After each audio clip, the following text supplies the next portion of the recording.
Pamamaraan: punuin ng tubig ang isang mangkok. Kumuha ng konting nail polish at maingat na ibuhos ito sa ibabaw ng tubig.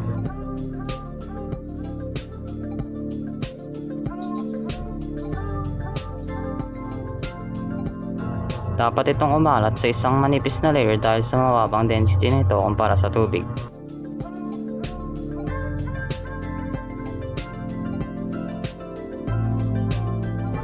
Maghintay ng ilang segundo upang payagan ang nail polish na bumuo ng manipis na layer sa ibabaw ng tubig.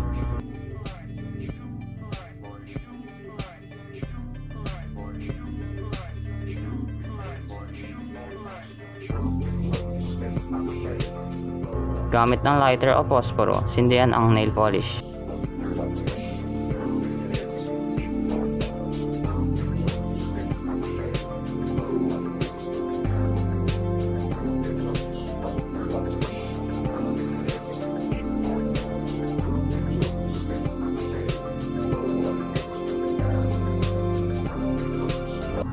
Ang dahilan kung bakit nasusunog ang nail polish sa ibabaw ng tubig ay dahil ang mga nasusunog na sangkap sa nail polish ay hindi gaanong siksik sa tubig, kaya lumulutang ang mga ito sa itaas.